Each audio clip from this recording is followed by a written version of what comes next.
Ketika Petrus mengatakan kepada Yesus, "Jangan Tuhan, jangan begitu." Yesus katakan, "Nyah kau iblis." Karena iblis yang mempengaruhi pikiran Petrus. Maka saudara-saudara yang kekasih, jangan sampai ada di dalam pikiran saudara sebagai anak-anak Tuhan, pikiran kita, bahwa kita akan bisa berhasil sesuatu dengan mudah.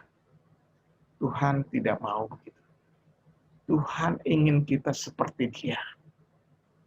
Perjalanan hidup itu harus menjalani jalan yang sunyi, sepi mungkin, seperti di padang gurun. Tapi kehadiran Allah yang menyertai itu, yang memberikan kekuatan, yang memberikan kesaksian akan hikmat yang dari Dia. Itu merupakan kesaksian yang ampuh bagi dunia. Mari kita lihat selanjutnya aplikasinya dalam kehidupan kita saat ini. Next. Masa pandemi ini mengajar dan mendidik orang di dunia untuk menjalani hidup dalam kesulitan dan kesusahan. Semua orang di dunia mengalami kesulitan, kesusahan dengan pandemi COVID ini.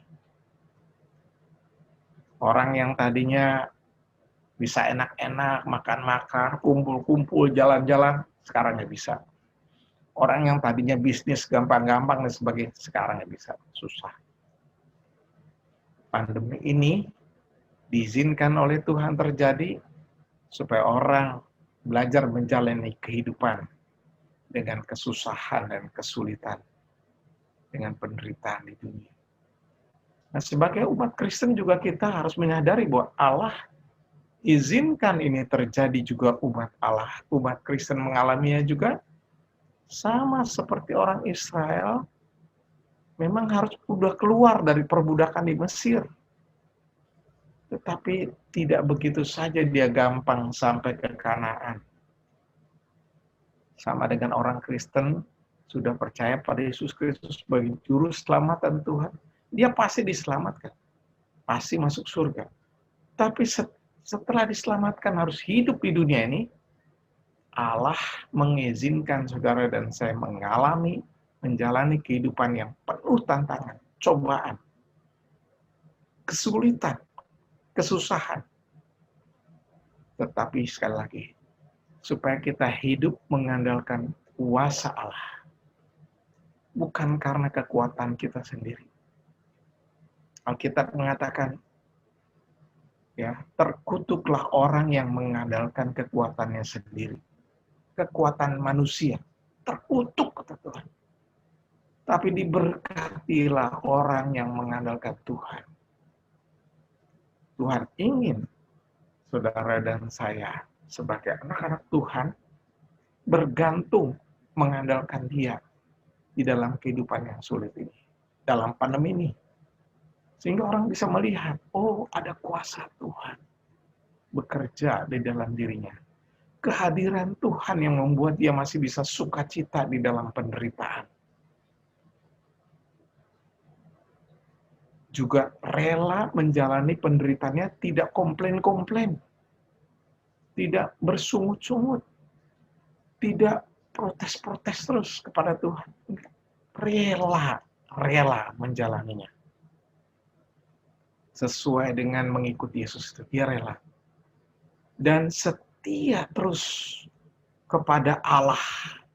Setia terus beribadah kepada Allah. Meskipun mengalami bencana atau persoalan. Itulah yang Allah inginkan kepada umat Kristen seperti kita di tengah-tengah pandemi ini. Next. Bencana bisa terjadi apalagi di negeri kita.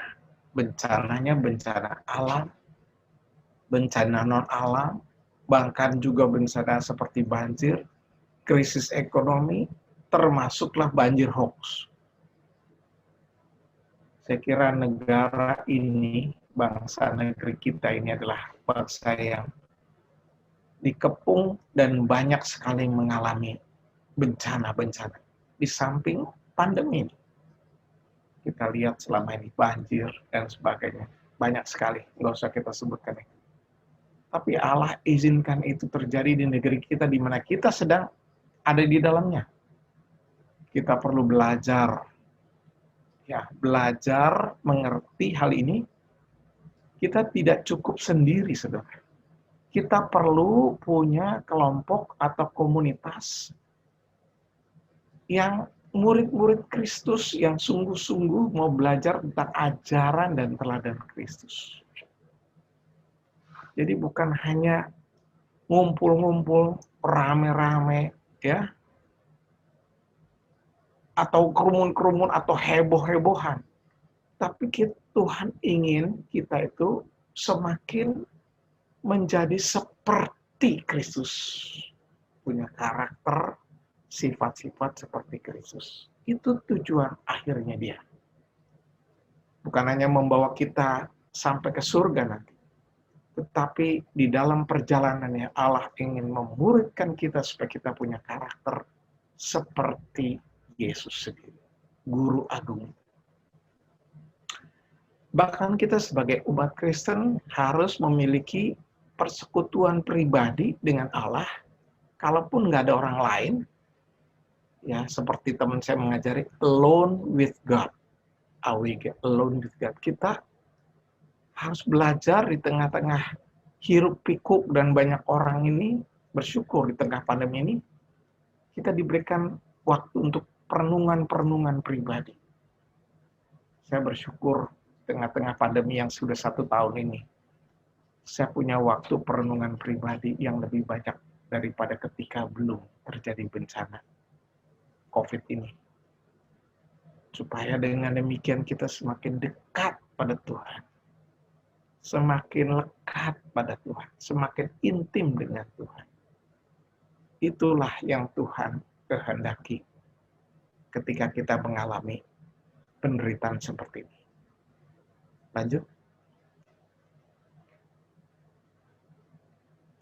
Nah, sebagai penutup, kita ini sedang mendekati menuju Paskah tahun 2021 yang unik karena kita harus menjalaninya di tengah-tengah pandemi yang sudah 1 tahun ini.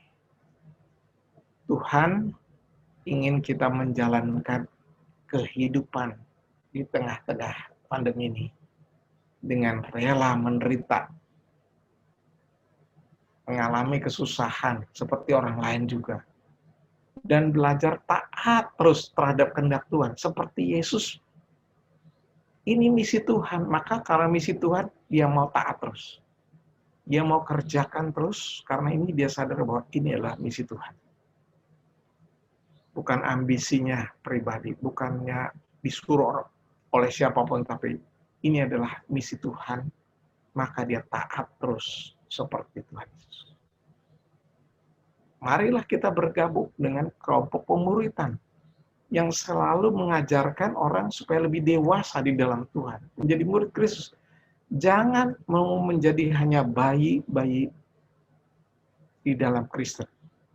Mari kita bertumbuh untuk menjadi dewasa, menjadi murid Kristus yang memiliki mental seperti Tuhan, dan harus rela dibentuk oleh Tuhan melalui kesulitan dan penderitaan.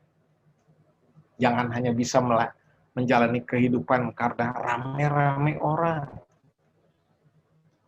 Kadang-kala Tuhan menginginkan kita untuk berjalan dalam kesunyian, bahkan sendiri. Tetapi ada kehadiran Tuhan yang membuat kita menjadi semakin dekat dan semakin dewasa. Next. Mari kita setia menjalankan kehidupan yang adalah anugerah Allah. Kalau kita masih bisa hidup sekarang ini hanya anugerah Allah. Saya punya teman, saya punya sebuah abang meninggal ketika COVID ini. Teman saya sudah banyak yang meninggal, tetangga saya banyak sekali. Kalau Tuhan masih izinkan kita Hidup saat ini adalah anugerah Tuhan. Mari setia. Gunakan waktu ini dengan sebaik-baik yang menjalani. Justru ketika mengalami pandemi seperti inilah, ada banyak orang yang perlu ditolong, dan kita perlu untuk pengorbanan dari diri kita untuk orang lain, supaya orang lain mengalami kebaikan. Selama pandemi ini, saya dan istri saya punya teman-teman yang mengalami kesusahan. Ada yang kena COVID, ada yang jatuh di kamar mandi karena sudah senior dan sebagainya. Bersyukur melalui pandemi dan banyak orang yang membutuhkan pertolongan ini, kami bisa sharing tentang Injil Yesus Kristus. Memperkenalkan Yesus kepada orang-orang yang tidak mengenal Tuhan. Karena orang itu sakit, kami bilang, kalau kamu udah menyerah, datanglah kepada Yesus.